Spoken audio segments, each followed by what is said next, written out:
Hello, thanks for stopping by and I hope you're well. My name's Dustin Furlow. I'm here hanging out at Cedar Studio Guitar Gallery in Indiana, and it's my great pleasure to be showing you this wonderful guitar.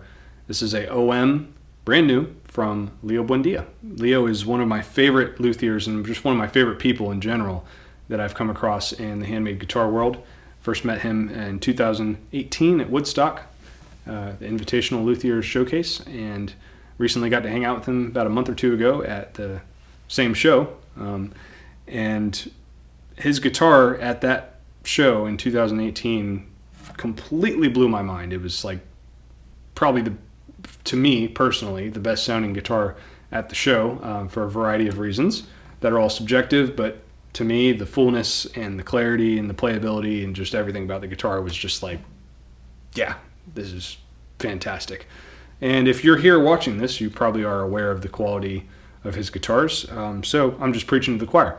But this is his OM, which is a 15.5-inch wide guitar, very versatile. It's about 4.5 inches deep, so you can really put some horsepower behind it. And it's got Swiss Moon Spruce for the soundboard. A very stunning example with really nice silking and tight grain. Only the best.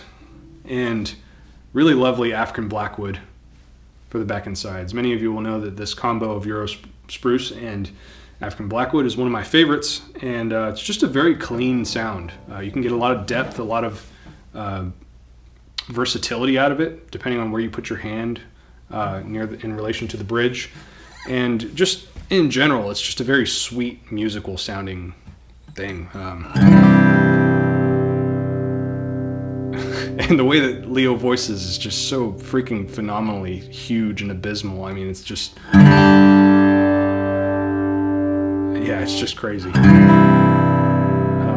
This is a 25-inch scale guitar, but I've got it down to a CG standard, I call it. So dropping the A to a G and dropping the E to a C. So lots of fun when you have a guitar voiced this low. Anyway, back to the guitar. I love Leo's work, and again, it's a privilege to get to show you this, and I hope you enjoy the sound clips. Brazilian rosewood for the bridge, ebony bridge pins, a nice wide bone saddle. It's got an ebony fingerboard with ebony side binding, a nice Honduran mahogany neck that's stained, sort of going into the depths of the darker woods that are on display here. There's an ebony back heel cap, veneer cap, and a African Blackwood for the front.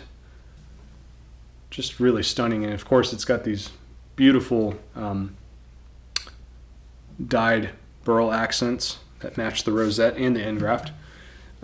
Just an incredible piece of work. I mean, all of Leo's guitars are like functional art. And this has 1:21 gear ratioed Goto 510s. Very smooth, very precise, very accurate. It's got a 2 5/16 bridge spacing, which I'm a huge fan of, and 1.78 for the nut width. So just a bit wider, and that's something that I really love, and I think I've seen a couple of Leo's guitars with those spacings now, which to me is a good sign, but it also kind of makes me worried that I'll empty my bank account on one, because sometimes that's a rare spec, and I just really love seeing that on a fingerstyle friendly guitar. So anyway, this guitar is spectacular, as you've probably already heard. It's got Evo Gold fret wire as well, which is very classy, matches the tuners. But yeah, as I said before, I'm just preaching to the choir if I keep talking about how wonderful Leo's work is. So I hope you enjoy the sound clips. This guitar also comes with a Hoffy case, so you won't feel anxious taking it on the plane. I actually brought one of my personal guitars here with a Hoffy case, and I kind of attest that I've never had anything funky happen using Hoffy. I've probably flown at least a couple dozen times with different Hoffys over the years, and they're really great cases. So great choice, Leo. And whoever ends up with this guitar, I am forever envious, but enjoy it. And if there's any questions about it, just email Alan at cedarrockstudio.com, and I'll catch you next time. Appreciate it. Cheers.